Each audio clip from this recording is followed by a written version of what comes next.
And the abstract question I pose to you all is, would it be enough?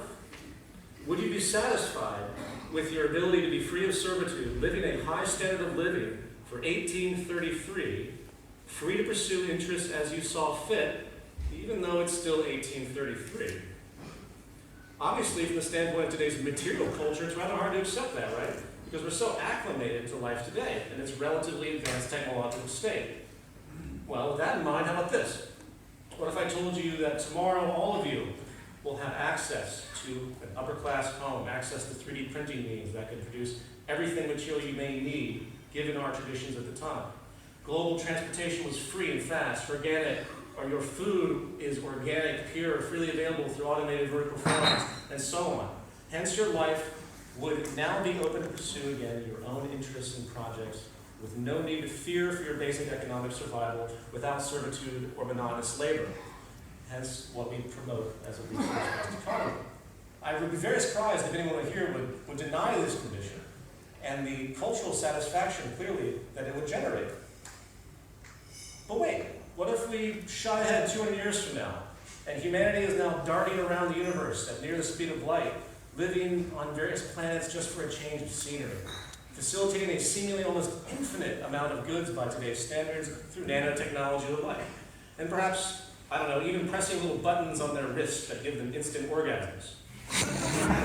In that world, 21st century society would be sure pretty crappy, wouldn't it? I mean, it would be just as primitive in that future view as we look back on the 19th century. So what's my point? Well, material expansion is the term I'm using here, if that makes sense, after the core universally shared needs of all people are met, is transient. It has to be. It's meaningless. It's like stepping forward on an escalator, moving in the other direction at the same time. It goes nowhere. One, for example, cannot successfully argue that the merit of an advanced technological society with all the frills that we see in the West today is somehow better than a culture, say, that lives without any such modern communication, electricity, or an arsenal of hedonistic toys. But due to their worldview, their exposure and their values, they are actually satisfied with their standard of living. They are happy and have high relative public health as a result. What's the problem?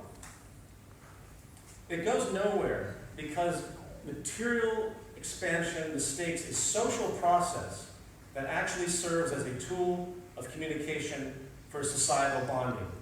It mistakes this element that is there for us to share with each other for an end in and of itself, as I will explain.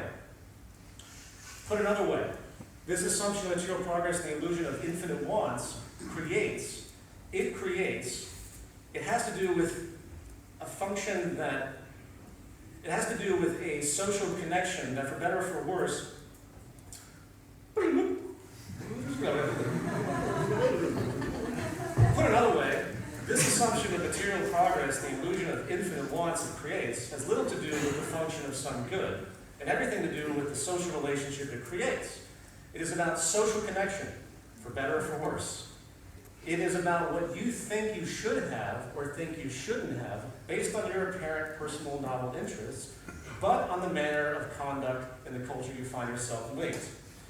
And the most critical aspect of this is that it's largely out of our control. It's pretty much hardwired and subconscious, built right into our evolutionary psychology. If there is anything that has become increasingly clear in cognitive neuroscience, is that we are created and defined by others at every stage of our physical and psychological development. And I know this may seem trite to many of us in TZM, but I realized recently that we really don't understand how dramatic this is, how profound it is when it comes to what we think is important and why we act the way we do. In the 13th century, King Frederick II of Sicily decided he wanted to figure out what the natural language of humans were. Some said it would be Greek, some said it would be Latin. So to figure it out, the king took 50 infants upon birth, gave them the best food, little rooms, general conditions, but limited all human communication and contact to see what these children would grow up naturally speaking. What happened? They all died of stress dwarfism, which comes from a lack of human contact. Human contact is a hardwired human requirement for development. We've evolved to learn and to learn from other people. Natural selection has programmed us to expect certain things to occur as we grow, and virtually all of these relate to interactions with other human beings. Critical periods, as they're termed, is one form.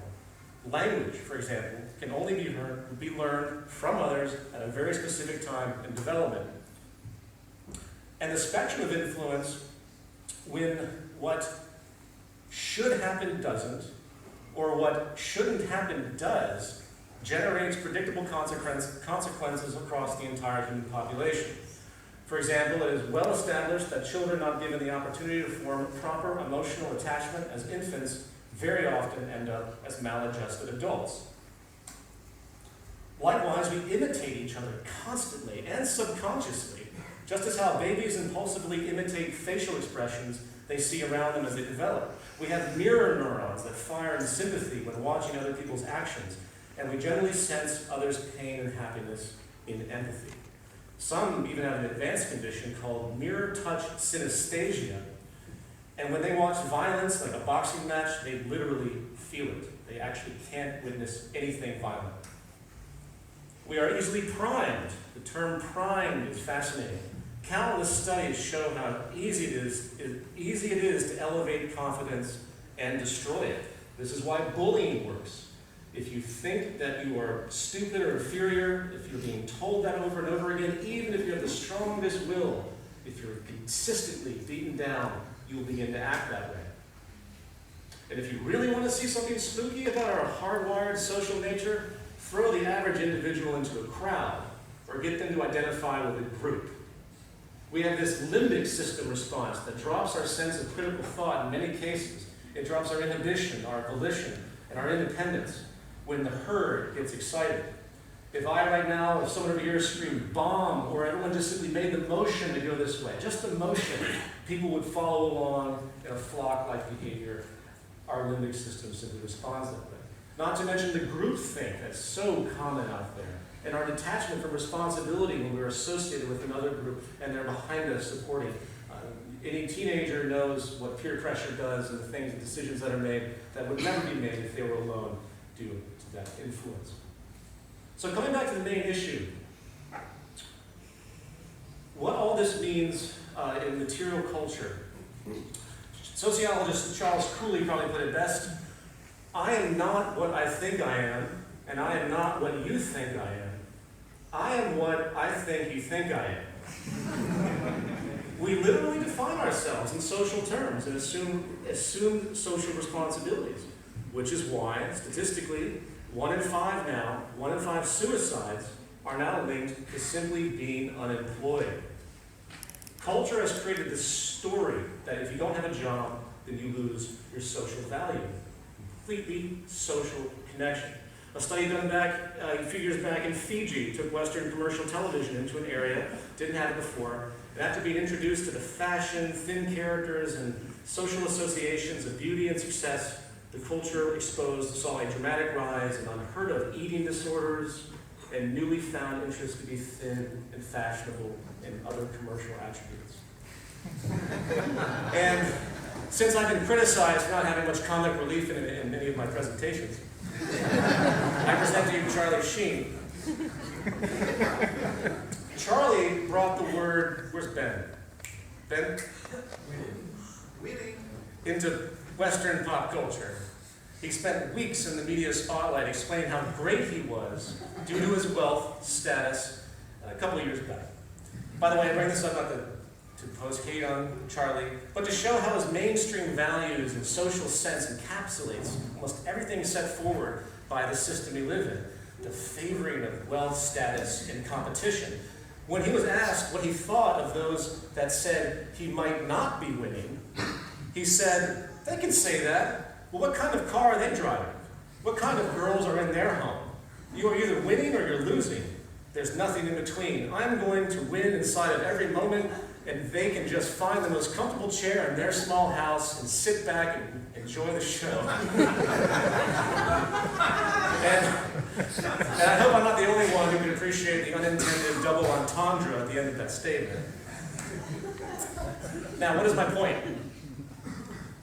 Those familiar with TZM know we've talked a lot about something called structural violence. In fact, you'll hear another talk on that today. Specifically the biopsychosocial manifestation of violence that occurs by exposure to certain social circumstances. Such as, for example, the fact that people with low socioeconomic status have been found to correlate with high incidence of heart disease. It isn't about what they're eating, it isn't their lack of exercise, it is simply about the stress of the way they feel. And the way we feel in this world is almost exclusively a social consequence. In the words of Robert Sapolsky, it isn't about being poor, it's about feeling poor. And when you see the emerging class divide now, we are not just seeing an injustice, we're seeing really a public health crisis in the making. And the real task at hand, the real adaptation, to come back to the form of this lecture, is to redefine the social contract, to redefine how we actually look at each other. Because really, that is all that matters to any of us, whether we're aware of it or not.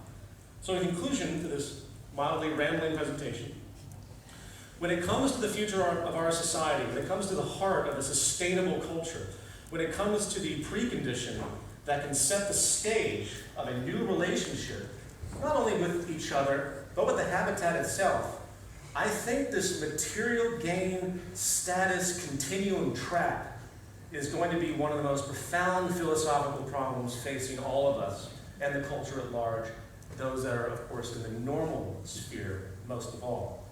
And it will be the core force distracting the public from understanding the general logic of the new social system we talk about, based on balance, sustainability, and human trust, true social capital, the only reason we exist.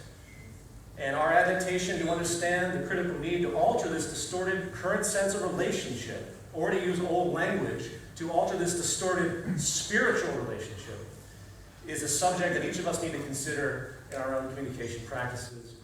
And I thank you very much.